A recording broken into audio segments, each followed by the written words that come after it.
আমার আপনার মালিক আল্লাহ রাব্বুল আলামিন ডাক দিয়ে বলতেছেন, ও বান্দা, ও মানুষ, আফাহাসিবতুম আন্নামা খলাকনাকুম আবাসা, তুমি কি মনে করেছো আমি আল্লাহ তোমাকে এমনি এমনি বানাইছি? আমি আল্লাহ তোমাকে বানানোর পিছনে আমার কোনো উদ্দেশ্য নাই, কোনো চিন্তাধারা নাই।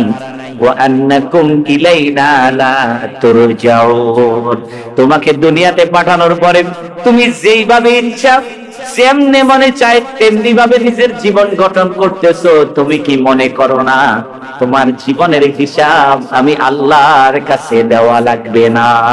লাগবে না? তো আন্নাকুম ইলাইনা লা তুরজাউন, তুমি কি মনে করেছো তোমার এইটাই শেষ? তুমি কি আমার কাছে ফিরে আসা লাগবে না? আমার আপনার মতো ছোট্ট খাট্ট, আমার আপনার মতো ক্ষুদ্র একজন মানুষকে যদি আল্লাহ রাব্বুল আলামিন দুনিয়াতে উদ্দেশ্য ছাড়া সৃষ্টি না করেন, তাহলে মুহাম্মদুর রাসূলুল্লাহ সাল্লাল্লাহু আলাইহি ওয়াসাল্লামের মতো মহামানবকে আল্লাহ দুনিয়াতে পাঠিয়েছেন। অবশ্যই অবশ্যই এর পিছনে আল্লাহর বিরাট বিরাট উদ্দেশ্য নিহিত আছে, ঠিক না? ঠিক না? আমরা আজকে জানবো মুহাম্মদ রাসূলুল্লাহ দুনিয়াতে আসছেন, মিলাদ তো ব্যাকে হয় ইয়া নবী সালামু আলাইকা, এরপরে সিরাফি না দিলে কি এর মিলাদ? সিরাফি দেয় না। তার মানে আপনি তো রাসূলের মহব্বতে ইয়া নবী সালামু আলাইকা পড়েন নাই, আপনি কিসের মহব্বতে পড়ছেন? সিরাফির মহব্বতে পড়ছেন। এই জিলাফি মার্কা উম্মতের জন্য সুপারিশ আল্লাহ রাসূল করবেন। আল্লাহর নবীকে আল্লাহ তাআলা দুনিয়াতে পাঠিয়েছেন, বিরাট উদ্দেশ্য নিয়ে পাঠাইছেন। আমি আপনি যে নবীর উম্মত, আমি আপনি যে নবীর অনুসারী নিজেকে দাবি করি, নবী কি নিয়ে দুনিয়াতে আসছেন, কেন আসলেন, এটাই তো আমরা জানি। এক নম্বর উদ্দেশ্য, আল্লাহ রাব্বুল আলামিন মুহাম্মদুর রাসূলুল্লাহ সাল্লাল্লাহু আলাইহি ওয়াসাল্লামকে এক নম্বর একমাত্র উদ্দেশ্য নিয়ে, প্রথম উদ্দেশ্য নিয়ে পাঠিয়েছেন দুনিয়ার মানুষকে সৃষ্টিকে স্রষ্টার সাথে পরিচয় করাইয়া দিবেন। সুবহানাল্লাহ।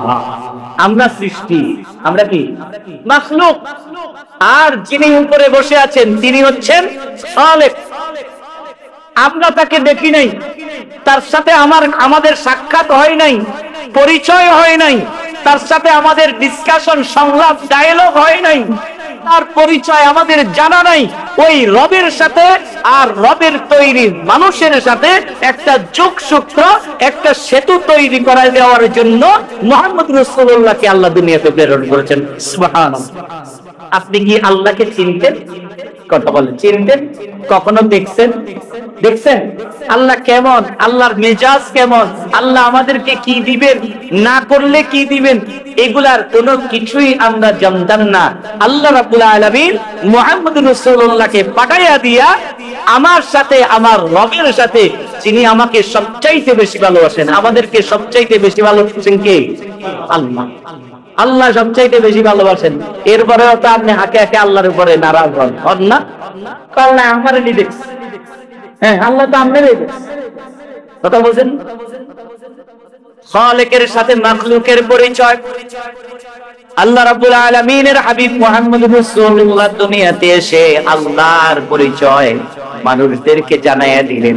ওয়া ইলাহুকুম ইলাহুন ওয়াহিদ, ও দুনিয়ার মানুষ, তোমরা জেনে রাখো তোমাদের একজন ইলাহ আছে, একজন রব আছে, একজন প্রতিপালক আছে, একজন লালন পালনকারী আছে, একজন সাহায্যকারী আছে, আবার তার অবাধ্য হলে শাস্তি দেওয়ার মতো একজন মালিক আমাদের আছে না?